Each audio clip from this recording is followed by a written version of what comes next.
Potentia Wealth brings you the Power of Wealthness podcast. It used to be known as improbable or impossible to have a $1 billion lottery prize. We've had 12 of those in the last 5 years alone. Researchers have been studying the connection between wealth and happiness for years. And now with these huge prizes, what's been most interesting are that the fact that people win these monstrous sums of money, that they're not any more happier in the long term. You get that sudden jolt of dopamine once the prize is awarded, and then quickly revert back to that level of happiness you had well beforehand. That's why I'm excited about today's guest. Fred Luskin is joining us from Stanford University. Today, with my co-host Kevin Swanson and myself, we're going to delve into that paradox specifically and why enough doesn't usually feel like enough. With that, welcome, Fred. Hey, Todd. You know what was interesting to me as I listened to you do your intro was why anybody would think having so much money would make them happier. It's such a silly proposition that if you have more toys, if you have a pile of things, that in itself would make you happy. It's such a shallow, almost self-indulgent conception of happiness. Fred, isn't that the way that we are, that we're raised, though? We're always keeping up with the Joneses next door. I mean, in American societies, the capitalistic society is built on things, owning things. Your status in society is determined by what you own, the type of car you drive, the house that you live in. So I think that we start off as children being raised into a culture of things. Well, human beings are incredibly status conscious, which is the larger framing that you're bringing up. And in order to make themselves happy, people tend to do downward comparisons. You know, I have more than the guy down the street, so I'm okay, but I have less than the person on the top of the hill, so I'm not okay. So we are very strongly status-oriented. The question or the frustration is being oriented about status is not a huge contributor to happiness because you're always comparing yourself to other people. So some of that contributes to unhappiness. So, Fred, before we get too far into the conversation, I'd actually like to start at zero. How do you define happiness based from the research, not culturally, but really scientifically? How do you define happiness?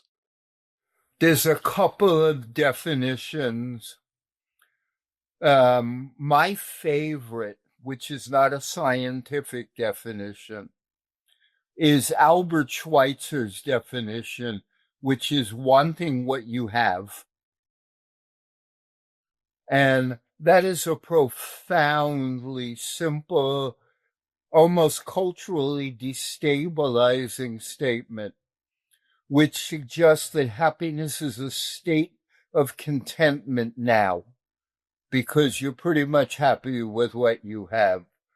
The more research-based definitions have tried to create a balance between purpose, relationships, and an ability to savor. You know, happier people tend to have a pro-social purpose.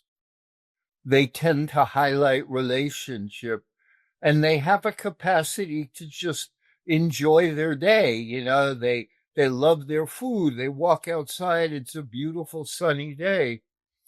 Some combination of those research suggests contribute to happiness.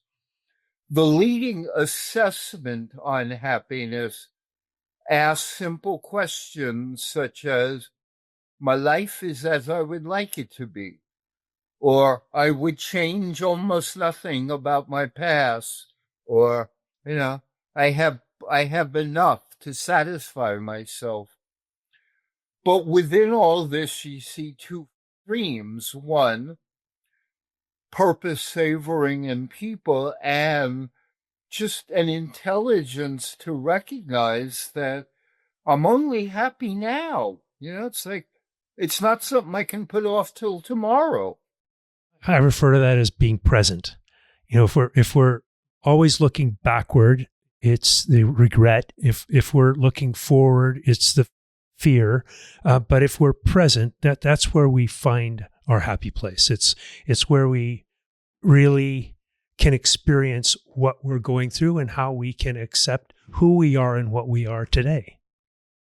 It's very hard, really, for all of us to quiet down enough and just actually inhabit our bodies where we are now. Like, we're usually planning ahead, you guys, what am I going to ask next?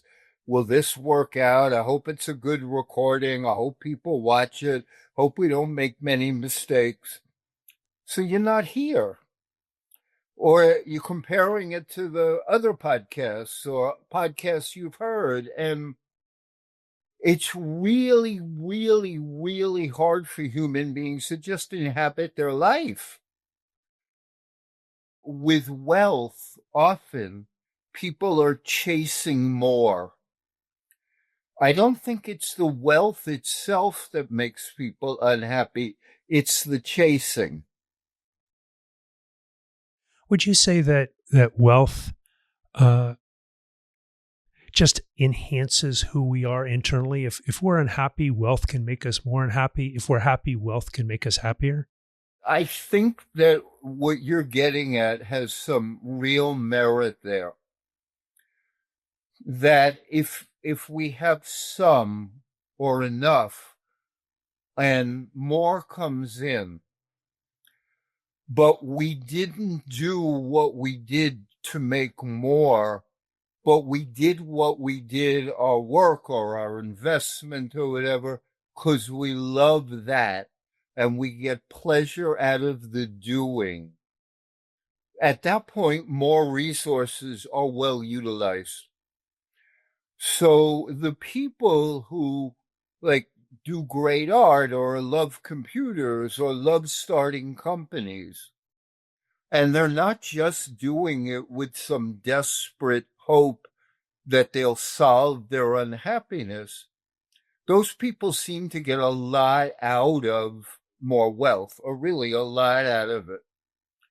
The second piece that you mentioned is those who have some altruism behind the desire for wealth or the utilization of wealth, that if they think, well, now I have more to give and I can be a pro-social thing, that in and of itself contributes to happiness. Fred, we're here in Silicon Valley. You're at arguably the top university in the country, if not the entire world. So you're surrounded by highly, highly successful people. But it seems like, from your stance, that the chase or the pursuit of greatness brings the happiness. But we're finding that that's not the case when you have these local studies and research even here in the local area. So how do you balance those two together? One of the really strange things for me was when I got my PhD at Stanford, and I'm being taught by world famous psychologists. They didn't seem that happy. And it shook me up. There was a piece of me that had an exorcist moment. My head's going around in a circle. Because I'm thinking, these people know a lot, but they're not living in a way where they seem joyful or content. I mean, some of them did, but more of them were, well, I have 100 articles published. Maybe I'll feel good when I have 150. Or, and they seem particularly non-collegial, that they had their little fiefdoms and they guarded their space. And after certainly being the tenured professor at Stanford, You would think that that would be enough where you didn't have to have such enormous walls separating you from other people. It didn't turn out that way. And that was one of the things that started my, I'm going to say, professional interest in this question, because here I am at the top of the food chain, and the people don't seem that thrilled there. So why do you think people don't change their behavior? If they know that they're not happy, or that if we see evidence everywhere that in this case, more money doesn't bring more happiness, but we're not seeing that actual change in behavior. Accumulation is very seductive. You have to recognize, well, we're just evolved scared apes. Now you sound like my wife. Having 12 more bananas stored away is a good thing. And maybe having 12 here and then burying some more bananas like 2 miles away and having a banana factory somewhere. It is a seductive sense that, well, maybe I'll have enough and I don't have to be so worried. So there is a biological scarcity that drives a lot of behavior. Where that runs into problems is when you look kind of vaguely at Maslow's hierarchy of needs, which is the lowest need of survival. When that's met, meeting it again and again doesn't make you that much happier, So if you have food for dinner and a roof over your head, and your kid's not going to get killed on the way to school, well, your survival needs are met. Like there's that. And then the next set of needs are kind of, well, will I have enough tomorrow? Like those lower order needs, do I have enough now? And do I have enough tomorrow? So the survival needs are food, clothing, and shelter. And then the next level of needs are, a safe way down the block, a bank to hold my money, and a garage somewhere to fix my car. Well, it turns out that no matter how much you satisfy those basic needs, it's never enough for a human being.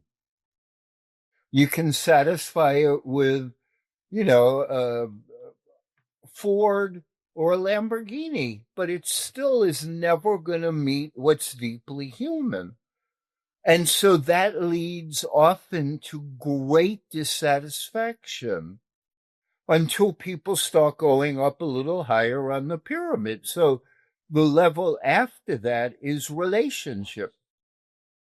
That once you have enough, like your basic needs are met and some safety that, you'll have enough tomorrow, then more of that doesn't add that much. And that's the place where people stop paying attention. And that basic fear that drives us all of scarcity keeps on running its playbook. But it also turns out that when you have relationships, and those are crucial, even those two are not enough, that you then have to make a contribution to the world.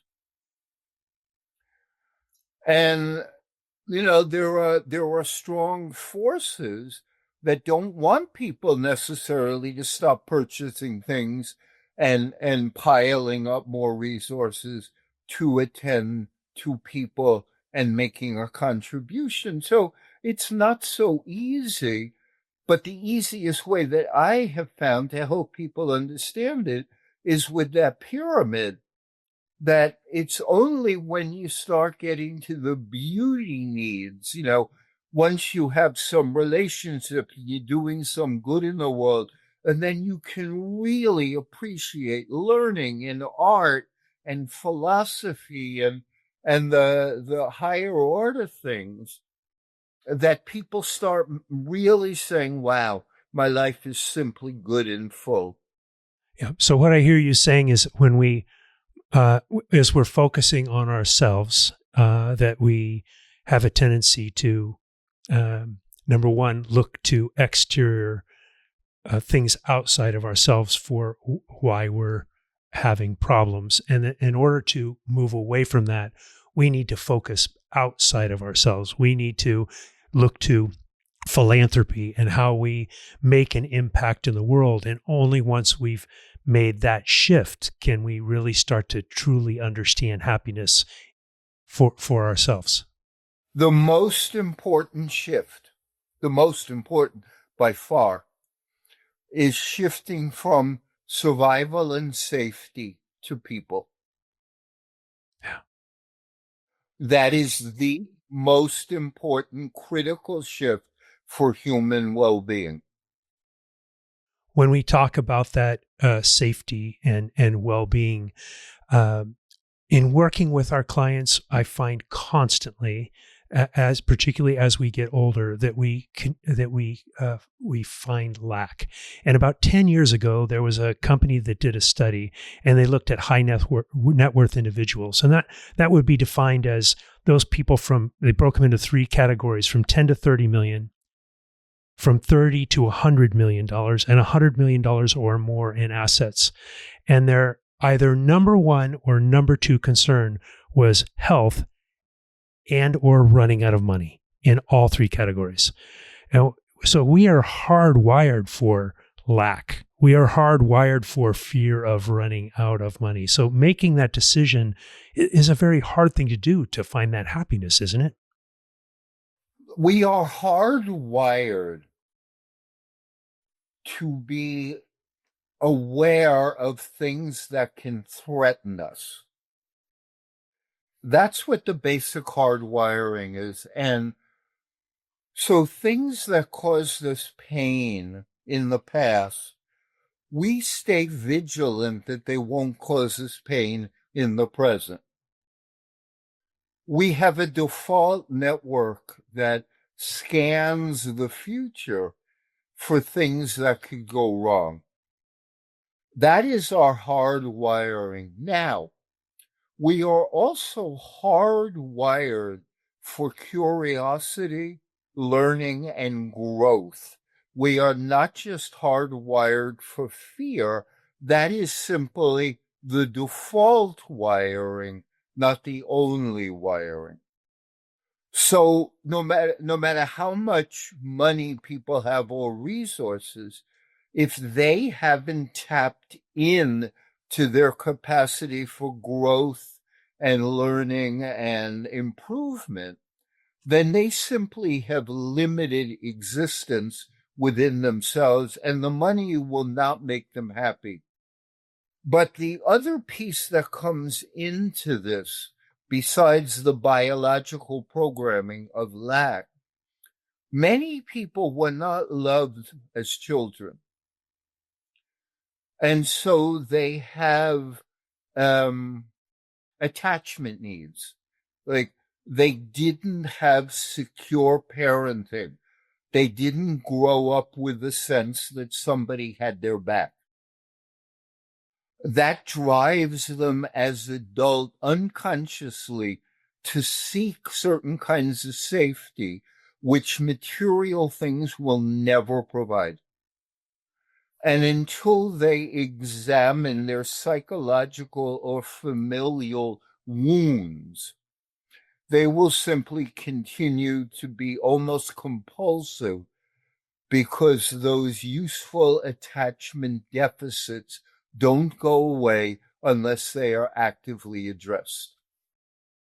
So, Fred, if I'm hearing you correctly, happiness is a skill. It really is something that needs to be nurtured and developed. So, what type of habits, both financially and outside of finance, help to reduce that anxiety the most and ultimately improve the happiness? That's a really nice question, actually. One of the positive skills. I'm going to say there are two that every single person who has a roof over their head, credit cards where they can go to Whole Foods when they want to, a steady job, and, enough to meet the basics. would be a good degree of training in the words thank you. Thank you. To look for the human beings that help them, to appreciate their material abundance, to go out of their way to think back to all the people that helped them so that they become in right relationship, which is you didn't do it alone, you don't exist alone, and you left alone are close to useless. Like you don't bring an apple from the orchard to market, but you can convince yourself that I'm so wonderful that my money buys it all. It does not. So thank you. The second is to learn deep and diligent skills in communication, in listening, and relationship repair, so that you can develop some of the attachment things that you didn't get young in your current relationships.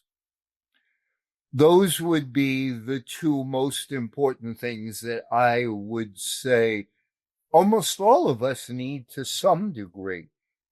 But those would be ways that people could proactively practice things that would help heal their nervous systems. Kevin, from your perspective in career, what financial decisions have you seen clients make that seemed thoughtful and intelligent on the top line, but really eroded that happiness down the road? Well, there was a study that was done with children and marshmallows. And as children were come in and they measured the happiness as they came into the room. And then they gave them a marshmallow and found out how happy they were with that marshmallow. They gave them a second marshmallow and found out that didn't make them twice as happy. But when they took the second marshmallow away, they found that the child was less happy than when they walked into the room. And you had mentioned this with the lottery as well. I think that people, a lot of my clients who have either worked hard and got to a place where they can retire, they just aren't able to accept that concept, that where they are. They're afraid that marshmallow will be taken away, and in retirement they'll be less happy. They aren't willing to move on to what's next in life. They hang on to their job, the communities they've got, the things that they believe make up who they are. Also, when they get into investments, they have a run up. They receive a couple of marshmallows in the market, and they have a marshmallow taken away, and they're less happy than they were before they got started with the run up in the market. So it's that marshmallow effect, I think, is one of the biggest issues that I deal with with my clients, and setting those expectations and helping them understand that happiness isn't derived from doubling the money in your account.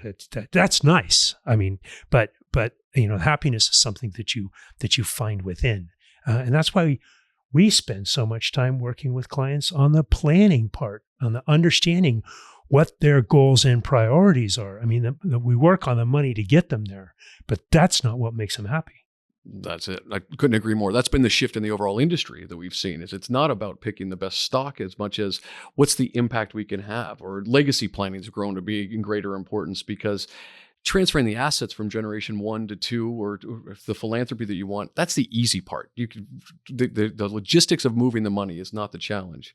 It's the work ethic, the family values, back to Fred's point of the connection, that becomes that much more important. And Fred, I loved your comment about thank you. How often do people take all the credit for their success, but oftentimes some of those challenges, that's somebody else's fault. So it's great to hear that thank you piece come in as well. There's two other pieces or minor pieces that I can add to the conversation that you just had. There's a lot of social science research that shows that when people get disproportionate shares of resources, they become less nice people. Like there's a lot of research on that if you're playing games and one person gets X times 4 and everybody else just has X, that person, their personality tends to deteriorate a little. There was a wonderful study done in San Francisco where they simply went to street corners and had a Confederate cross the crosswalk, and they just checked out who stopped and who didn't. And the more expensive the car, the less likely they were to stop. That there is something that deteriorates something, and then there's other research in that direction. But the biggest change that happens as people accumulate wealth is they start relying more on their wealth than their relationships. And that's really when their personality deteriorates. That, in communities that don't have as much, they have to rely on each other. And then the more resources we get, we tend to rely more on ourselves and what the money can buy for us rather than cooperating with people. And there's a further piece that as human beings, we have to come up with a story to ourselves that explains why we have so much and so many people have so little.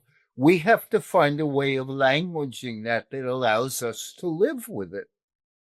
Most people tell themselves that they deserved what they got, that they were better, or that, luck was on their side, that it was their good fortune and good habits, or at worst luck, that led them there, not to any structural inequalities, not to any, stacked deck, not to any ruthlessness on their part, whatever.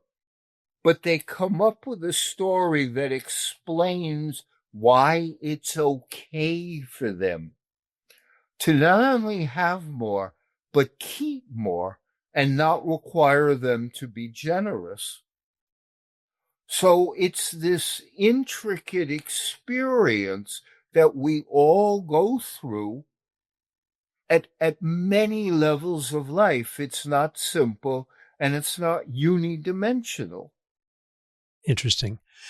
And so when we often hear, and we have experienced here at Potentia with some of our clients, when they have unexpected money that comes in, it has a tendency to dwindle very rapidly. And we find that they are less happy when the money's gone than they were before they received the money.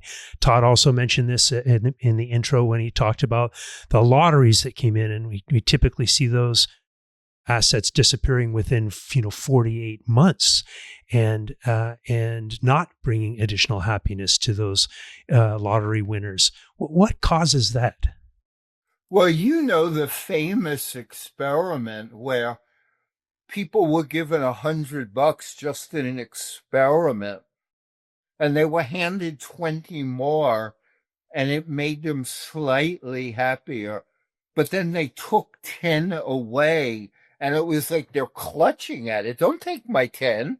It's like, but when they were given 20, it was like, not that big a deal.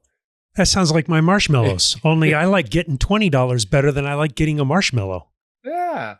And there is a incredible fear baked into us about not having enough and having scarcity. And there's our self-talk. It's not just fear. It's practice self-talk. It's cultural values. We have some capacity through the whole dance to remind ourselves that we have enough and that maybe it's better, to put a certain amount away untouched in the most safe investment known to humankind and, and be satisfied. The other piece, again, is the better your relationship web is, the more interdependent and the more appreciative you are of your relationships, the less impact that resources have on your happiness. So, Fred, along those lines, what's one simple practice our listeners can take away right after listening to this to help improve that contentment? What's going to have the largest impact the fastest for our listeners, regardless of their net worth? There's two really simple practices. One is every now and then just stop for a minute and ask yourself, whose help allowed me to be where I am today? And can I say thank you? In my mind, a letter, a phone call, a text, that's one. The second is a more current practice. And it's to stop wherever we are, like we're all stopped right here. Take a deep breath and just ask ourselves, like in the last 24 hours, who was kind to us? Like just stop for a minute, take a deep breath, stop the freight train of fear and push and pull, and just look at your life over the last day and ask, where was their kindness? Did anybody cook me dinner or say anything nice or help me or do anything? And then, did I appreciate it at the time? That helps retrain one's attention to more accurately see our life as it's unfolding. So we're not quite so wrapped up in adrenalized fear and lonely alienation. We miss so much of our life as it goes by. It goes back to being present and being in gratitude. It does. I can give you one more. I mean, just in terms of satisfaction for anything, be more laudatory of your intelligence and your efforts and your grit than the results. Because results can change, or there's often luck involved, but effort, grit, perseverance, those are skills you can take with you no matter what happens. Also, the pursuit of excellence. Those are the things you want to focus on when you're proud, rather than a new car or a new house. You can be proud of those too. But the real deep pride comes from behavior and effort and excellence, not from external results. Profound as always. Fred, it's always great hearing your voice and comments. So I just wanted to thank you personally, because you're one of those that have made me better throughout the time we've known each other. And today's session is a perfect example of that. Yeah, made me better through this conversation as well.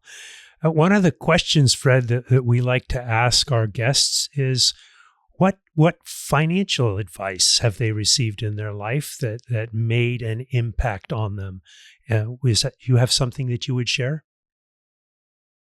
My father-in-law was a very successful New York business person, was the president of a major company.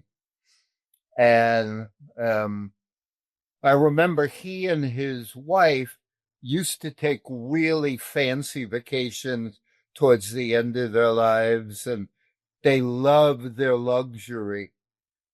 But my father-in-law also told me he took a good supply of $50 bills with him to give big tips to anybody who did good service to him.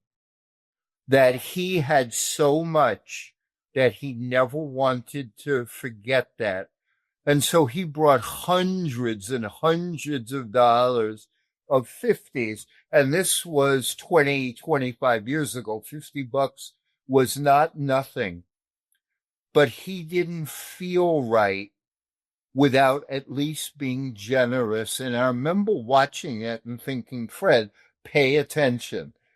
This is really impressive financial something. That was one of the most powerful models of my life. Love that. Thank you very much. Thank you, Fred. I think we're good. We really appreciate you joining us today and helping us better understand happiness. Thank you, gentlemen. If there's one thought to carry with you today, it's that while money doesn't define happiness, how we relate to it absolutely does. Happiness isn't a destination tied to a dollar amount or a physical thing. It's something we choose to cultivate daily along our journey. It's in our mindset. It's how we face uncertainty and how we choose to steward the resources that we have.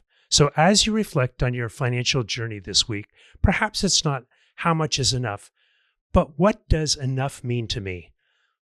Thanks for tuning in to The Power of Wealthness. Stay proactive, stay intentional, always look out for each other. And today, choose happiness. If you've enjoyed this episode, don't forget to like and subscribe so that you won't miss another one. Thank you. Thank you for listening to the Power of Wealthness podcast. Click the follow button to be notified when new episodes become available. Visit our website at potentialwealth.com or give us a call at 408-288-7886. The information covered and posted represents the views and opinions of the guest and does not necessarily represent the views or opinions of Potentia Wealth or Potentia RIA. The content has been made available for informational and educational purposes only. The content is not intended to be a substitute for professional investing advice. Always seek the advice of your financial advisor or other qualified financial service provider with any questions you may have regarding your investment planning. Investment advice offered through Potentia RIA LLC, a registered investment advisor.